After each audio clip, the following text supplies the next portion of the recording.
اعوذ باللہ من الشیطان الرجیم بسم اللہ الرحمن الرحیم ربی یسر ولا تعسر وتمم بالخیر رب اشرح لی صدری ویسر لی امری واحلل عقدۃ من لسانی یفقہوا قولی ربی زدنی علما ربی زدنی علما ربی زدنی علما اللہم فقہنا فی الدین اللہم انی اسألک علما نافعا عملا متقبلا ورزقا طیبا۔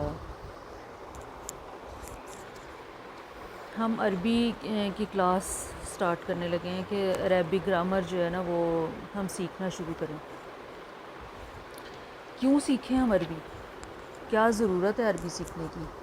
اس کے بغیر بھی تو گزارا چل رہا ہے، ایسے ہی ہم اپنے آپ کو مشکل میں ڈالیں اور عربی سیکھیں، کیا اس کا ہمیں کیا فائدہ ہے کہ جو ہم عربی سیکھیں؟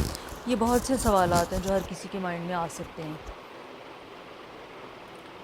اللہ تعالیٰ نے قرآن پاک میں فرمایا ہے وَلَقَدْ يَسَّرْنَا الْقُرْآنَ لِلذِّكْرِ فَهَلْ مِن مُدَّكِرٍ، سورۃ القمر سورۃ نمبر 54 اور اس کی آیت نمبر 17۔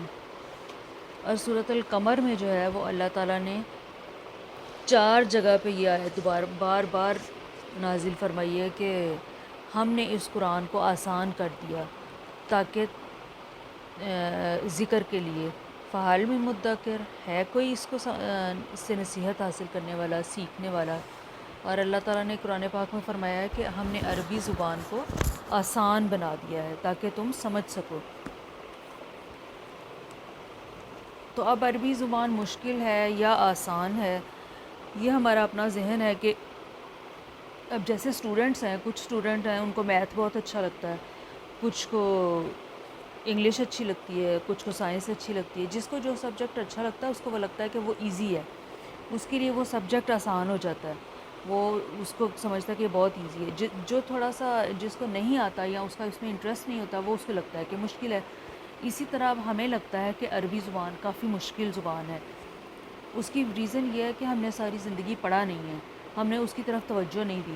حالانکہ اگر ہم اردو کو دیکھیں تو اردو کے اندر بہت سے الفاظ جو ہیں وہ عربی زبان کے استعمال ہوئے ہیں، تو تقریباً 60% الفاظ اردو کے جو ہیں وہ عربی زبان کے اردو میں آئے ہیں، مطلب اس اردو اور عربی کے سیم ہیں، مطلب یہ کہہ سکتے ہیں ہم کہ 60% الفاظ جو ہیں وہ سیم ہیں۔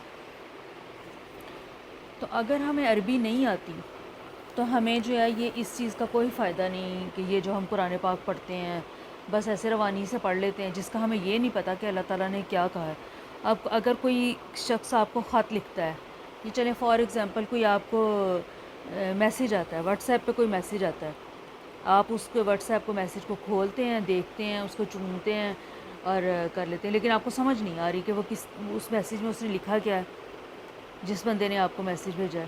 آپ نے کبھی کوشش نہیں کی کہ اس کو ہم سیکھیں کہ وہ کیا لکھا ہوا ہے، کس زبان میں لکھا ہے۔ فرض کریں وہ انگلش میں ہے، آپ کو انگلش نہیں آتی تو آپ اس کو پڑھ لیں گے، مطلب الف وہ اے بی سی ڈی اس طرح کے الفاظ تو آپ کو پڑھنے آ جائیں گے، لیکن آپ کو یہ تو نہیں پتہ چلے گا نا کہ اے بی سی سے مل کے تو لفظ بنتا ہے، اے بی سی سے مل کے ہی تو جو وہ ہے وہ جملہ بنتا ہے، سینٹنس بنتا ہے، الف بے سے مل کے جملہ بنتا ہے۔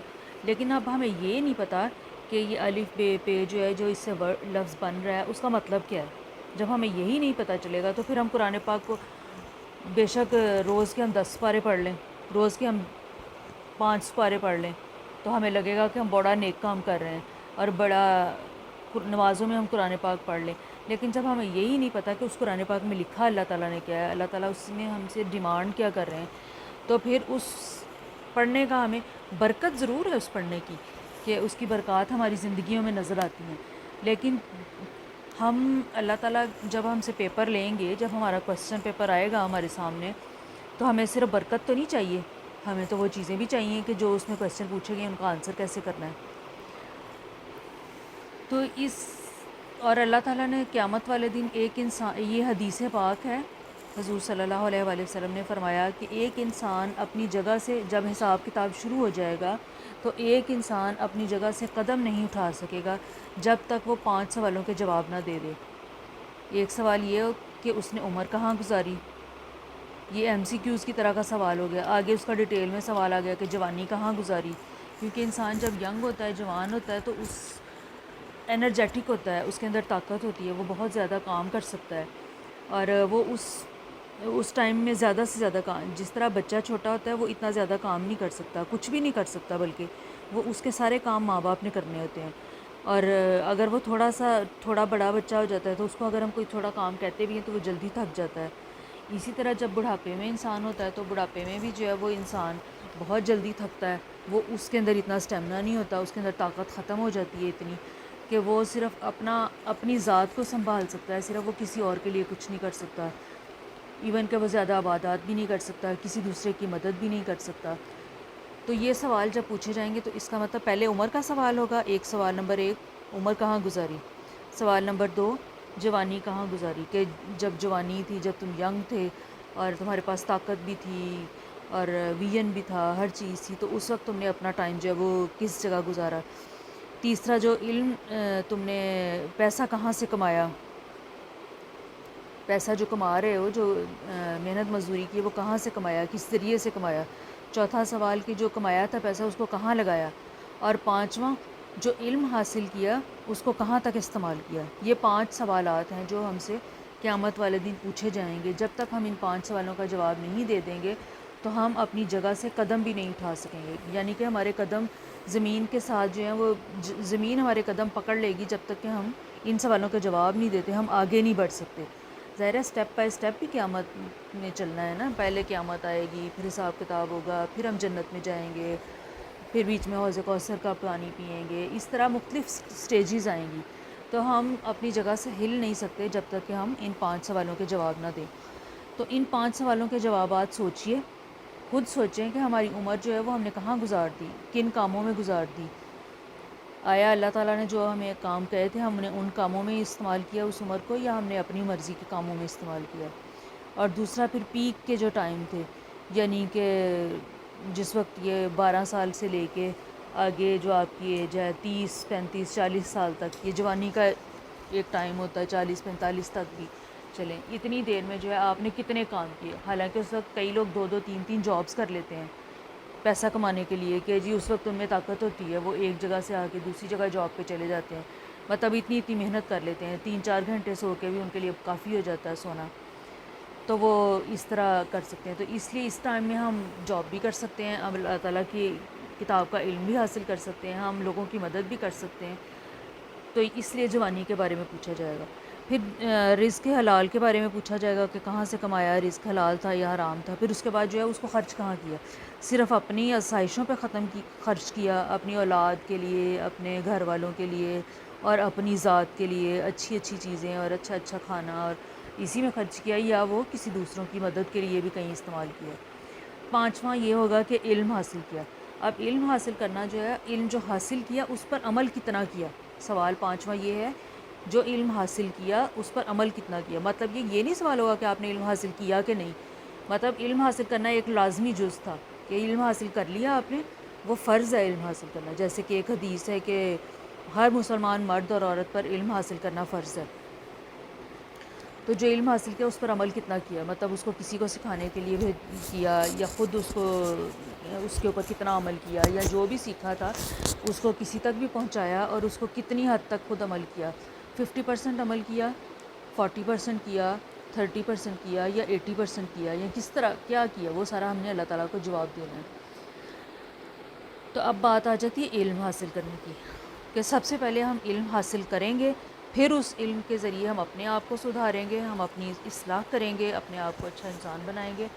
پھر اس کے بعد اس علم کو جو ہے وہ دوسروں تک پہنچائیں گے، اور اس علم کے اندر جو جو احکامات اللہ تعالیٰ نے ہمیں دیے ہیں ہم ان احکامات پر عمل کریں گے.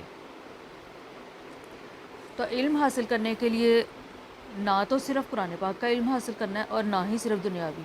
اب ہم 14 سال یا 15 سال 14 یا 16 سال اب تقریباً ایجوکیشن کے ہیں کہ اتنے سال ہم لگاتے ہیں. اس میں ہم 7 8 گھنٹے 6 7 گھنٹے اسکول میں گزارتے ہیں. اس کے بعد گھر میں آ کے کوئی ماں باپ خود پڑھاتے ہیں تو 3 4 گھنٹے پڑھایا. کوئی بچے ٹیوشن جاتے ہیں تو وہاں انہوں نے 3 4 گھنٹے لگائے. تو یہ ایک دن کا کتنا ٹائم جو ہے وہ ہم نے دنیاوی اسٹڈی کو دیا. قرآن پاک کے لیے ہم کیا، اگر قاری صاحب آئے تو 10 منٹ قاری صاحب نے پڑھایا تو بس اتنا کافی ہو گیا بچوں کے لیے کہ یہ دین کا علم حاصل کر لیا.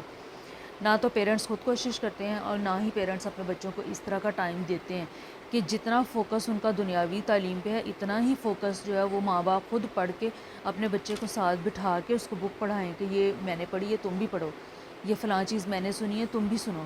تو پھر بچے کو بھی جو ہے وہ پتہ ہو کہ یہ چیز واقعی علم حاصل کر رہے ہیں ہم. نہ تو بچے کو کہہ دینے سے کہ یہ بک پڑھ لو وہ پڑھ لے گا، اور نہ ہی جو ہے وہ بکس لا کے رکھ دینے سے کسی نے پڑھ لینا ہے. بچوں کے لیے ساتھ خود پڑھنا پڑتا ہے، خود پڑھیں گے خود سیکھیں گے، اور جو خود سیکھا ہے وہ باتوں باتوں میں پیار سے اس طرح ان کو بچوں کو سکھائیں گے تو وہ سیکھیں گے. یہ تو ہو گیا علم حاصل کرنا. اب علم حاصل کرنا چلیں ٹھیک ہے، ہم نے دنیاوی پہ اتنا ٹائم لگا دیا، تو کیا کم از کم ہم 1 سال بھی نہیں اپنے اللہ تعالیٰ کی کتاب کے لیے دے سکتے؟ اور وہ اللہ تعالیٰ کی کتاب ہمارے لیے ہے، وہ ہمارا مینول ہے. کہ جس طرح مشین کا مینول کی بک آتی ہے، فریج کے مینول کی بک آتی ہے، وہ ساتھ مینول ہوتا ہے کہ اگر کہیں خرابی ہوگی تو اس کو کیسے ٹھیک کرنا ہے، اس کو چلانا کیسے ہے، اس کو کس طرح زیادہ دیر آپ اس کی حفاظت کس طرح کریں کہ تو اس کے زیادہ دیر یہ آپ کے ساتھ چل سکے. اسی طرح کا مینول اللہ تعالیٰ نے ہمیں جب ہمیں پیدا کیا تو ہمارا مینول ایک کتاب کی صورت میں ہمارے ساتھ ہی دے دیا اللہ تعالیٰ نے کہ یہ لے لو کتاب اور اس کے اندر دیکھ لینا جو تمہیں مشکل پریشانی آئے گی، جو بھی مسئلہ ہوگا وہ اس کے اندر لکھا ہوگا. اور آپ یہ یقین کر سکتے ہیں کہ میں نے اس چیز کو آزمایا ہے، پرسنلی خود سے آزمایا ہے کہ جب کوئی مسئلہ پریشانی ہوئی ہے میں نے اسی وقت قرآن پاک کو کھولا ہے. وہ جہاں سے بھی کھلتا ہے، کوئی ضروری نہیں کہ ہم جہاں سے پڑھیں، وہاں سے کھول کے تو آپ کسی لائن سے پڑھنا شروع کر دیں تو جو آپ کے ذہن میں مشکل چل رہی ہوتی ہے اس کے لیے 100% اس میں آپ کو اس کا حل نظر آتا ہے. اس آیت، وہ ایک آیت کا ترجمہ اگر ہم ترجمے والا قرآن پاک پڑھتے ہیں تو وہ آیت نکل آتی ہے، اس ترجمے میں آپ کو اس بارے میں یا تو کوئی کلو مل جاتا ہے تو یا پھر آپ کا دل تسلی میں آ جاتا ہے. ضرور اس میں اللہ تعالیٰ آپ کے لیے کوئی نہ کوئی آپ کو اس میں جو ہے وہ اشارہ دیتے ہیں کہ آپ کی مشکل کا اس میں ضرور حل ہوتا ہے.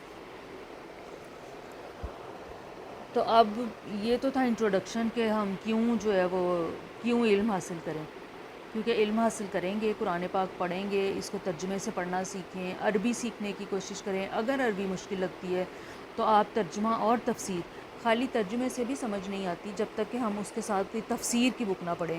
کہ کوئی جو اسکالرز ہیں جنہوں نے اتنے سال اتنی محنتیں کر کے اس چیز کو جو کیا ہے، علم حاصل کیا ہے، تو وہ اس علم سے ہم فائدہ اٹھائیں، ان کی تفسیر کو دیکھیں سنیں، اور پھر اس کے بعد اس کے اکارڈنگ پھر اس میں ہمیں بتایا جاتا ہے کہ یہ آیت جو ہے یہ کس وقت نازل ہوئی، اس آیت کا شان نزول کیا ہے، اور اس وقت مدینے میں کیا حالات تھے، مکہ میں کیا حالات تھے، یہ کہاں صورت نازل ہوئی. تو یہ سارا کچھ تفسیر سے ہمیں پتہ چلتا ہے. تو ترجمہ اور تفسیر جو ہے وہ اس کو آپ ضرور پڑھیں. اس میں اللہ تعالیٰ نے ہمیں کھانے کا طریقہ، بیٹھنے کا طریقہ اور ہر چیز کا جو ہے وہ ماں باپ کے ساتھ بات کرنا، اولاد کے ساتھ رویہ اور ہمسایوں کے ساتھ سلوک، ہر کسی کے بارے میں جو ہے وہ اللہ تعالیٰ نے اس میں ہمیں بتایا ہے. آپ حیران ہوں گے کہ کیونکہ ہمیں کبھی پتہ ہی نہیں ہے کہ واقعی اس میں ایسی باتیں ہیں. تو اس میں شور اس طرح کی باتیں ہیں کہ اللہ تعالیٰ نے لٹرلی بتایا ہے. سورۃ الفرقان آئی تھنک، میں آپ لوگوں کو بتاؤں گی، آہستہ آہستہ ہم آگے چل رہے ہیں. اس میں ذکر ہے کہ انسان کو کیسے چلنا چاہیے، کیسے بات کرنی چاہیے، دعوت میں کیسے جانا چاہیے، اور آواز کتنی اونچی ہونی چاہیے، اور چال کیسی ہونی چاہیے، کسی کے سامنے کیسے مینرز ہونے چاہیے. یہ سارا کچھ جو ہے وہ ہمیں اس سے پتہ چلتا ہے. تو یہ ساری چیزیں ہمیں پڑھنے کے سیکھنے کے لیے دل سے شوق اور دل سے توجہ ہونی چاہیے کہ اللہ تعالیٰ ہمیں اپنا علم حاصل کرنے کی توفیق دے. اور ہم اللہ تعالیٰ سے دعا مانگتے ہیں تو دعائیں جو ہیں وہ دعاؤں کی 3 کیٹیگریز ہوتی ہیں.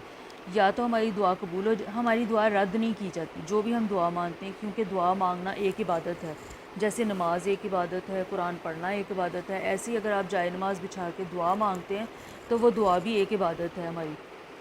تو دعا رد نہیں کی جاتی. ایک تو دعا ہوتی ہے جو آپ کی فوراً پوری ہو جاتی ہے، دوسری دعا ایسی ہوتی ہے جو فوراً پوری نہیں ہوتی لیکن وہ آپ کی کوئی مصیبت آ رہی ہوتی ہے آپ کے اوپر تو وہ مصیبت ٹل جاتی ہے کہ آپ کی وہ دعا پوری نہیں ہوئی تو اللہ تعالیٰ وہ مصیبت آپ کی ٹال دیتے ہیں کہ آپ کے اوپر وہ مصیبت نہیں آتی.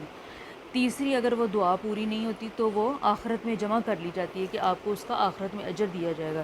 اس لیے دعائیں جتنی زیادہ مانگ سکتے ہیں مانگیں. ان دعاؤں کے مانگنے سے وہ ہماری دعا جو ہے ہم یہ نہ سمجھیں کہ یہ پوری نہیں تو ضائع ہو گئی. ضائع کسی صورت نہیں ہوتی.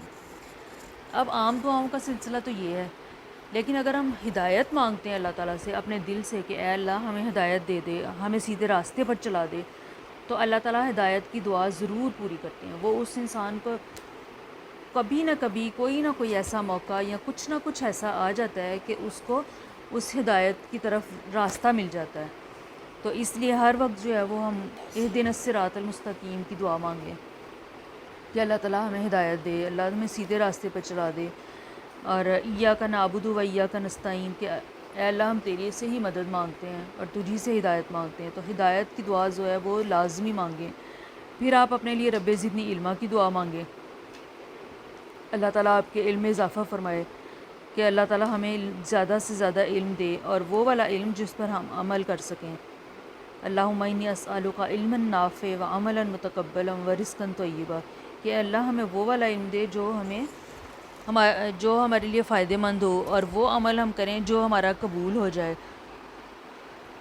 اور رزقا طیبا کہ طیب پاک رزق ہمیں دے۔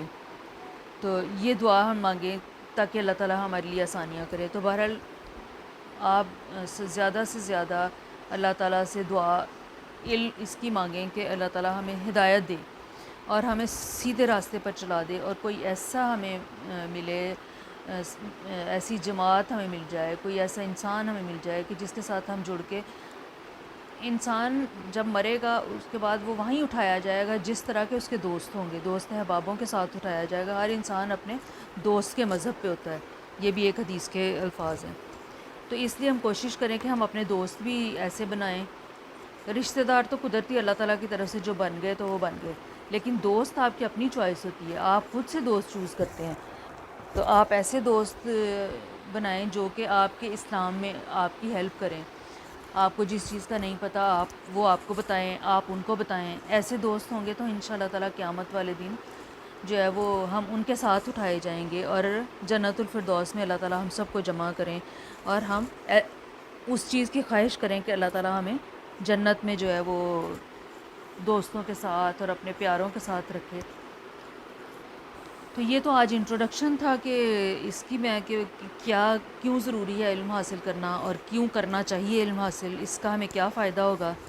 سب سے بڑا فائدہ تو یہ کہ یہ دنیا تو 50 60 70 80 سال سے زیادہ تو ایج عمر نہیں ہوتی کسی کی، اتنی ہے، لیکن جو قیامت کے بعد کی زندگی ہے جنت کی یا جہنم کی، وہ ہزاروں کروڑوں سالوں سے، بلین سالوں سے بھی زیادہ وہ زندگی ہے کہ جہاں کبھی موت ہی نہیں آنی۔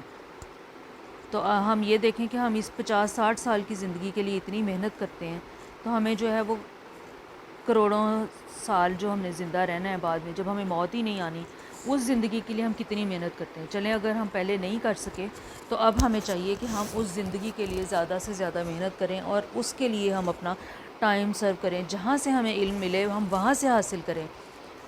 فرقے بازیوں میں نہ پڑیں کہ فلاں کون سا فرقہ ہے، یا اہل حدیث یا اہل سنت یا اہل تشیع، یا پھر یہ کیا دیوبندی یا بریلوی یا کچھ جو بھی اس طرح کے فرقے وغیرہ بنے، ان میں نہ ہم پڑھیں، بلکہ ہم صرف قرآن اور حدیث کا علم حاصل کریں۔ حضور صلی اللہ علیہ وآلہ وسلم نے بھی فرمایا ہے کہ وہ